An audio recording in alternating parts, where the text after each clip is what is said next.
လာပါရှင်အခု episode မှာတော့ live coaching တဲ့ဆရာမမတ်တီတာအောင်ကိုဖိတ်ခေါ်ထားပဲဖြစ်ပါတယ်ရှင်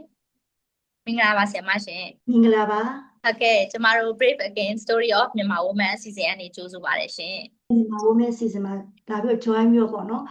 interview လာလို့ရတယ်ကျေးဇူးအများကြီးတင်ပါတယ်လို့နော်ဟုတ်ကဲ့ပါဆရာမဟုတ်ဆရာမက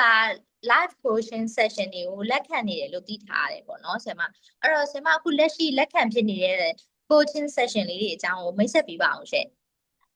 ဆရာမအခုလောလောဆယ်ကတော့ one-on-one coaching ပေါ့နော်10 session သူကတော့တနာရီခွဲလောက်ကြာတာပေါ့1 session ကိုဒါပေမဲ့ plus 2 session ကို free ပေးရပေါ့နော်အဲ့တော့ weekly ပေါ့နော်အဲ့တော့ဆိုတော့ one-on-one coaching ဆိုလို့ရှိရင်တော့၄လအတွင်းမှာအပြတ်ပေါ့နော်သူတို့လိုချင်တဲ့နေရာကိုရအောင်ဆရာမပို့ပေးတာပေါ့နော်နောက်တစ်ခုကကျတော့ဆရာမစီမှာ signature course လို့ခေါ်တယ်တကယ် intensive course ပေါ့နော်နှစ်ခုကိုအခုသင်ကြားပို့ချပေးနေတာဆိုအခု၄နှစ်လောက်ရှိပေါ့နော် DYR လို့ခေါ်တယ် Designing Your Relationship ပေါ့နော် relationship တွေနဲ့ပတ်သက်ပြီးတော့မှကိုယ်စိတ်တိုင်းကြမိမိနဲ့မိမိ relationship အပါအဝင်မိမိနဲ့တခြား human being လူသားသက်ရှိတွေပေါ့နော်အဲ့ရဲ့ relationship တွေနေရာတွေပေါ့နော် co-worker တွေပြီးတော့အိမ်ထောင်တွေအကုန်လုံးပေါ့အဲ့ဒါတွေနဲ့ဘယ်လိုမျိုးပြန်ချိတ်ဆက်ပြီးတော့ဘယ်လိုအလုပ်လုပ်ရင်ကောင်းလဲအဲ့ဒါမျိုးတွေပေါ့နော်နောက်တစ်ခုကကျတော့ LBN လို့ခေါ်တဲ့ living being mindful ပေါ့နော်ဒီနားမှာရှိတဲ့ဒီ mind body emotion energy တွေအားလုံးကိုဘယ်လိုမျိုး balance နေနေနဲ့အသုံးချပြီးတော့မှကိုယ်စိတ်ချမ်းသာအောင်နေတတ်ဖို့ပေါ့နော်အဲ့ဒါတော့ဟုတ်ကဲ့ပါဟုတ်ကဲ့ဆရာမဟုတ်အဲ့တော့တချို့အမျိုးသမီးတွေက self love ကို selfish ဖြစ်တာနဲ့ဆွဆွဲခံရတယ်ဆရာမအဲ့ဒါနဲ့ပတ်သက်ပြီးတော့မှဆရာမကဘယ်လိုမျိုးလေးမြင်လဲရှင်ဒါကလည်းသဘောထားကွဲလွဲတာပါတကယ်တမ်းကျလို့ရှိရင် self love ဆိုတာက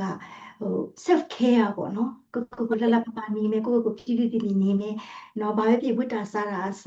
ကိုစတိုင်တက်တာလေးနေမယ်ပြီးလို့ရှိရင် body ဆိုတာအနားယူတင်တယ်လीနော်အဲ့တော့အနားယူတင်တဲ့ကြောင့်ကိုကနားမယ်စပါလေးသွားမယ်ဘယ်ဆိုတော့သားသမီးမွေးထားရတဲ့မိခင်ကြီးနော်လိုအပ်တာပေါ့နော်ဒါကြောင့်မလို့ဘလို့ပဲဖြစ်ဖြစ် self love ကတော့အမျိုးသမီးတွေလည်းလိုပါတယ်အမျိုးသမီးမှမဟုတ်ပါဘူးအမျိုးသားတွေအလုပ်တွေရမ်းနေများပြီးတော့မှ stress တွေများရင်လည်းလိုအပ်တာပဲဘယ်သူမဆိုဟုတ်ကဲ့ပါဆရာမဟုတ်အဲ့တော့ဆရာမအဲ့ဒီကနေပြီးတော့မှနောက်တစ်ယောက်ကိုသွားချစ်မယ် love ပေါ့နော်ဆရာမကိုအပြင်နောက်ထပ်တစ်ယောက်ကိုသွားချစ်တော့မယ်ဆိုလို့ရှိရင်အဲ့ဒီကိုသဘောကျမိတဲ့လူနှစ်သက်မိတဲ့လူကပိုင်ရှင်ရှိနေတယ်ဆိုလို့ရှိရင်ဘယ်လိုမျိုးလုပ်ရမလဲဆရာမဒီစကားထဲမှာပိုင်ရှင်ပေါ့နော်ပိုင်ရှင်ဆိုတော့ဘယ်သူမှတော့မရှိပါဘူး human to human ပိုင်လို့မရဘူးပေါ့နော်ပစ္စည်းမှမဟုတ်တာနော်အဲ့တော့သူတယောက်နဲ့ဒီလိုမျိုး agreement လုပ်ပြီးတော့မှအိမ်ထောင်ရလို့လက်မှတ်ထိုးပြီးတော့ယူထားပြီးပေါ့နော်ဒီအသိလေးပေါ့အဲ့တော့မိမိကအဲ့လိုတယောက်ကိုချစ်မိတယ်ဆိုလို့ရှိရင်တကယ်မေတ္တာစစ်ဟုတ်ရဲ့လားပေါ့နော်ဒါမှမဟုတ်လို့ရှိရင်ကို background မှာဘာများရှိလို့လဲပေါ့နော်အဲ့လေးလည်းပြန်ဆန်းစစ်လို့ရတယ်မေတ္တာစစ်မဟုတ်ဖ ೇನೆ သူ့ကိုဆွဲလန်းသွားတယ်ဆိုတာဘယ်သူနဲ့တူလို့အဲ့လိုမျိုးတွေလည်းဖြစ်တတ်တယ်ပေါ့နော်အဲ့တော့ကိုချစ်ချင်းမေတ္တာကတကယ်စစ်တာဟုတ်ရဲ့လားပေါ့ဒါပေမဲ့တခုရှိတယ်လေသူများဒီမှာအိမ်တော်ပြုတ်ပြီးသားဆိုလို့ရှိရင်တော့မိမိအနေနဲ့ boundary လေးထားရမှာပေါ့နော် boundary ဆိုတာကငါကတော့ကို့မှာကိုကလူလူတယောက်ကအများကြီးရှာလို့ရတယ်နော်အများကြီးရှာလို့ရတယ်ဆိုတော့ငါကသူတို့ဖြစ်ပြီးသားဟာလေးကိုငါမပျက်စီးစေချင်ဘူးဆို boundary လေးကိုထားလို့ရတယ်ပေါ့နော်ဖြစ်သွားရဲဆိုလို့ရှိရင်လည်းအပြစ်မတင်ပါနဲ့ပြစ်တင်ကြအကြောင်းမရှိဘူးဒါတွေကစိတ်ဆိုတာရိုင်တတ်တယ်လीနော်ဒါဘယ်သူမှတော့ဘယ်လိုခေါ်မလဲအိမ်အောင်ရှိတဲ့လူတယောက်ကြီးကိုငါကဖောက်ပြန်ဖို့အတွက်ရောက်လာမယ်ဆိုတော့ဘယ်သူမှမရှိပါဘူးဟုတ်ကဲ့ပါရှင်ဟုတ်ဒီ relationship တွေမှာ cheat လုပ်တာဘယ်အရာနေပြီးတော့မှအရင်ခံပြီးဖြစ်လာခဲ့ရတယ်ဆင်မဒီ cheat လုပ်တဲ့ဒီဘက်ကခံစားချက်တွေကအကြောင်းပြချက်တွေခိုင်လုံနေမယ်ဆိုလို့ရှိရင်ရောဒီသူ့ကို second chance အနေနဲ့ပေးတင်ပါရှင်ချစ်လို့တယ်ဆိုတာကတော့လေချီဆိုတဲ့စကားကြောင့်တာဖောက်ပြန်တယ်ဆိုတဲ့စကားကြောင့်ပဲเนาะလူတွေကပို့ပြီးတော့ခံစားနေကြတာပေါ့เนาะတကယ်တမ်းကျတော့ဖောက်ပြန်တယ်ဆိုတာလည်းဘယ်သူမှတော့ရည်ရွယ်ချက်ကြီးနဲ့လာကြတာမဟုတ်ဘူးဖြစ်သွားကြတာပေါ့เนาะဘဝမှာအကြောင်းမျိုးကြောင့်ဆိုတော့ဘလို့ခန္ဓာကနေပြီးတော့ဖြစ်တတ်လဲဆိုလို့ရှိရင်เนาะအမျိုးသားစိတ်တက်ကြနေတယ်သူအကူညီမရတဲ့ခါမှာဒါမှမဟုတ်သူကိုယ်တိုင်ကိုကအမျိုးသမီးပဲဖြစ်အမျိုးသားဖြစ်ပေါ့เนาะအမျိုးသမီးဆိုရင်တော့ attention မရတဲ့အခါမှာattention ပြောလာတဲ့စကားလုံးလေးတွေကိုဖြစ်ပြီးတော့ရိုင်သွားတာရှိတယ်အမျိုးသားကျတော့လေမိမကိုလှုပ်ကြွေးခြင်းနဲ့ပြုစုခြင်းနဲ့သူ့အားမကိုးတော့ဘူးဆိုတဲ့သဘောမျိုးဖြစ်သွားတယ်သူ့အားကိုးတဲ့လူတယောက်သူ့ကိုအားကိုးနေပါလားဆိုတဲ့အခါမှာသူကအားကိုးတဲ့လူနောက်ကိုပါသွားတာပေါ့တခါကြလို့ရှိရင်လေစိတ်ကလေးတွေရိုင်နေတဲ့ချိန်မှာပါသွားကြတာပေါ့နော်ဒါချိလို့ချင်းခံရတယ်ဆိုတဲ့human နေလीเนาะအမျိုးသမီးကလည်းစိတ်ဓာတ် မခိုင်မာလို့ပေါ့မျိုးသားလည်းစိတ်တက်မခိုင်မာလို့ပေါ့နော်အဲ့ဒါဆိုအပြစ်လားအပြစ်မရှိလားပြောလို့ဆိုလို့တော့မရဘူးပေါ့နော်ဒါကြောင့်မလို့အဲ့လိုအနေထားမှာချိလုပ်တဲ့နေရာပုံစံမျိုးတံတန်မျိုးဖြစ်သွားတတ်တယ်တကယ်လို့ပြန်လာမယ်ဆိုရင်အဲ့လိုလုပ်ပြီးရင်လည်းအမျိုးသားပဲဖြစ်ဖြစ်အမျိုးသမီးပဲဖြစ်ဖြစ်ကသူတို့ gay ရှိကြတယ်လေနော်အဲ့လိုပြန်လာတဲ့အချိန်မှာ welcome လုပ်ပြီးတော့မှ2ယောက်သားပေါ့နော်တည်တည်ချာချာလေး okay second chance ငါတို့ let's try ပေါ့ဆိုတဲ့ပုံစံမျိုးလေးနဲ့ upgrade ပေါ့နော်ငါတို့ relationship ကလေးတွေမှာဘာလေးတွေချိုရွေးနေတယ်လဲပေါ့ဒါလေးတွေငါတို့ပြန်ကြည့်ကြရအောင်နော်အဲ့လိုပုံစံမျိုးနဲ့ပြန်ကြည့်ပြီးတော့မှတကယ်နေမြစ်တာစစ်လို့ချိလို့သွားတာလားအမစစ်ဘူးငါမှပဲငါ့ကိုပဲရှိနေသေးတယ်ဆိုရှင် let's try ပေါ့နော်ဆိုတယောက်နဲ့တယောက်ဖေးမှပြော trust ကိုတိဆောက်ပြီးသွားမယ်ဆိုလို့ရှင်လေဒါကဖြစ်နိုင်ခြေရှိတယ်ဘာလို့ဆိုတစ်ချက်အမြဲတမ်းလို့ဟိုကောက်ချစ်လုပ်တဲ့အထက်မှာအဲ့ဒါအများကြီးရှိတယ်ဆိုတော့အမျိုးသားဘက်ကလည်းချိလုပ်တာရှိတယ်လို့အမျိုးသမီးဘက်ကလည်းချိလုပ်တာရှိတယ်အမျိုးသားတူပေါ့နော်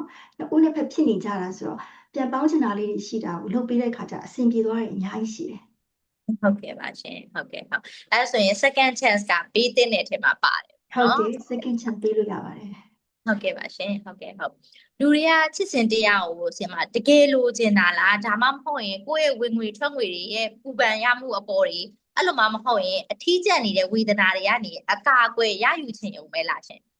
်မာလီမိတဲ့ထင်ပါလေအရင်ကောင်းနေသီလားဘာလို့ဆိုခေါင်းချင်းလုပ်တဲ့ထင်ပါလေချစ်စစ်ချစ်မပါဘဲနဲ့အုံနောက်နဲ့စဉ်းစားကြတာအမျိုးသမီးတွေဆိုအုံနောက်နဲ့စဉ်းစားတာအမျိုးသားတွေကရင်ဘက်ကစဉ်းစားတာတကယ်တမ်းကျတော့အမျိုးသမီးကျတော့ဒီလိုယူလို့ရှိရင်ငါရဲ့ဟိုအဆင်ပြေပါမလားငါဘဝတစ်လျှောက်လုံးဖူလုံမှုရှိပါမလားပေါ့နော်ဖူလုံမှုရှိသွားတယ်လို့လုံခြုံတဲ့ခံစားချက်ဖြစ်ပေါ်တဲ့ခါကျမှသူကအချစ်ကပေါ်ပေါက်တယ်လို့သူကဖြစ်သွားတာဟုတ်တယ်နီးစပ်သွားတယ်အမျိုးသားကြီးကအဲ့လိုမဟုတ်အမျိုးသားကြီးကဒီကောင်မလေးနဲ့ရီတာမောတာကိုကြည့်လိုက်လို့ရှိရင်ငါမြအိမ်ပြန်လာလို့ရှိရင်သူ့မျက်နှာလေးမြင်လိုက်ရရင်အဲ့လိုမျိုးနဲ့သူတို့ကလက်ခံပြီးတော့ဆိုတော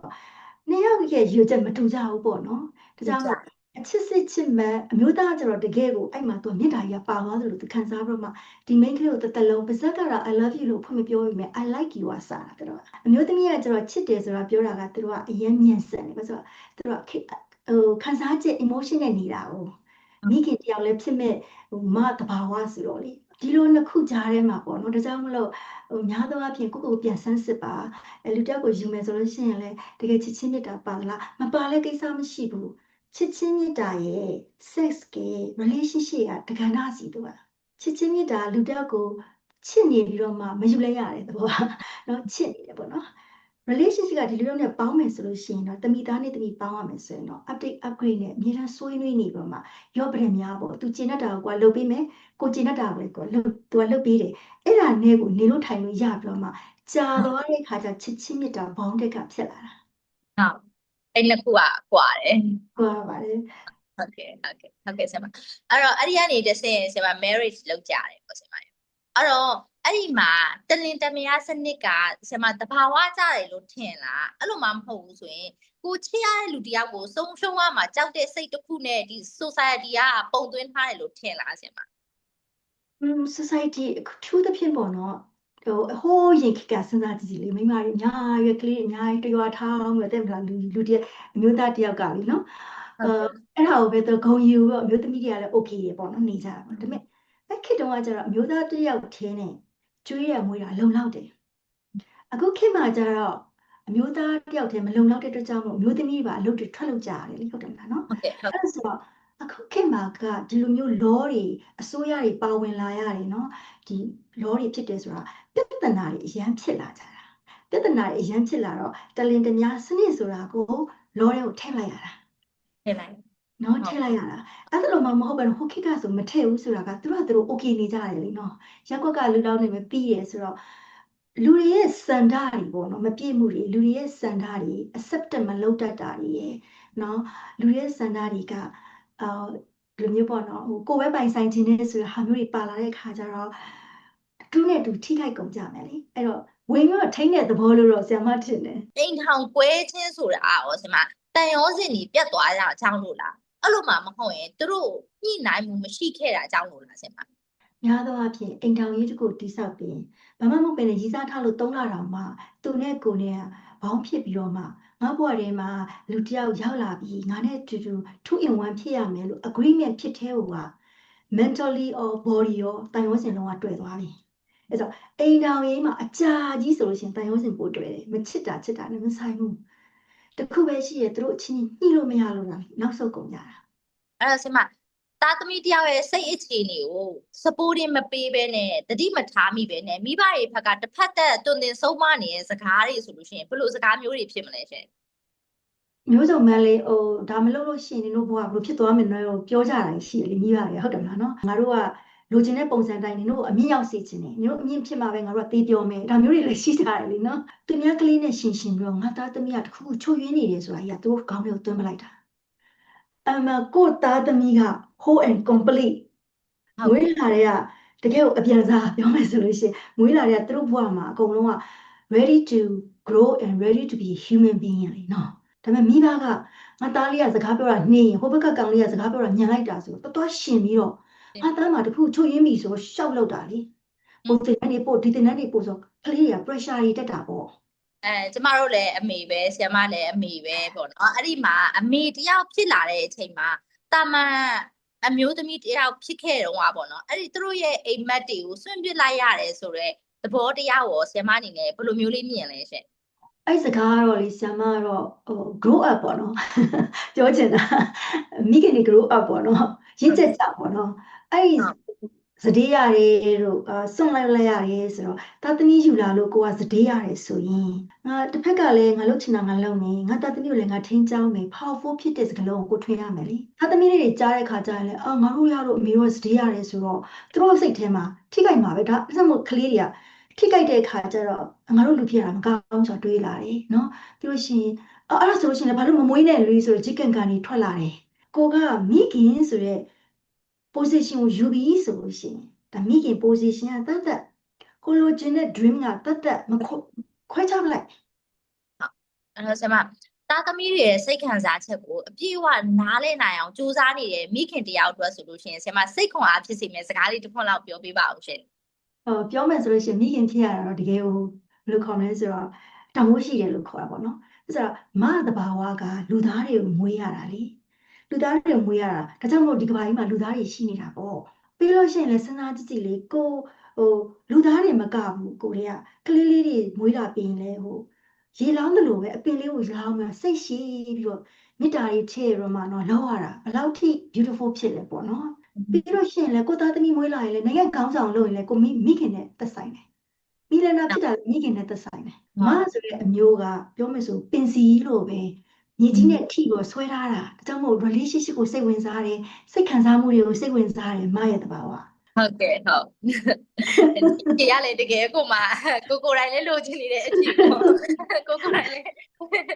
းခွန်အားလေးတစ်ခုပေါ့ဆရာမဟုတ်ကဲ့ဟုတ်တယ်လူငယ်တွေကပြောကြတယ်ကလေးတွေမွေးဖွားခံရဖို့ဆိုတာတောင်းဆိုခဲ့တာလည်းမဟုတ်ဘူးဘယ်မိဘမှာသူတို့ကြီးပြင်းရမယ်ဆိုရယ်ရွေးချယ်ခွင့်လည်းသူတို့မှမရှိခဲ့ဘူးဒါပေမဲ့လည်းဒီမိဘနဲ့သားသမီးဆိုရယ်တွေးနဲ့ရင်းထားတာမို့လို့ဒီမိသားစုရေးရတဲ့မှာဘာပဲဖြစ်နေတီးခတ်နေရမယ်ဆိုတဲ့သဘောတရားအပေါ်မှာရောဆင်မအနေနဲ့ဘယ်လိုမျိုးမြင်လဲရှင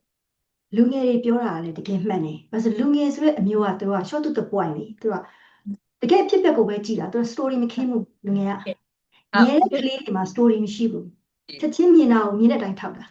ဆိုတော့သူတို့လည်းကိုယ့်ကိုမွေးပါလို့ပြောတာတော့မဟုတ်ဘူးဒီဝိညာဉ်လေးကဟုတ်လင်မယားနောက်ကနေငါတို့ခလေးယူကြရအောင်ငါတို့ဆွဲလဲလေးတွေဘာညာဆိုတော့ငါတို့ရဲ့အဖော်ရအောင်ယူကြအောင်လို့ယူခဲ့တာလေဟုတ်တယ်မလားဒါပေမဲ့သူဆိုတာကိုမပိုင်ဘူးကိုယ့်ရဲ့ခန္ဓာကိုယ်ဖြတ်ပြီးတော့လူဖြစ်တာပစ္စည်းမှမဟုတ်တာလीနော်သူတို့ပြောတာလေးလည်းမှန်တယ်အဲ့တော့အထူးသဖြင့်ကတော့လူငယ်တွေကိုတိတ်ပြီးတော့မှကိုကပါဇက်ကနေတော့တုံတင်ဆုံးမစရာတိတ်မလိုဘူးတကယ်တမ်းကျတော့ကိုလိုချင်တာလေးကိုပြောလိုက်မယ်ဒါလေးလိုချင်တယ်မေမကြိုက်ဘူးဖေမကြိုက်ဘူးအမားလေးလည်းပေးလို့တာမျိုးပေါ့နော်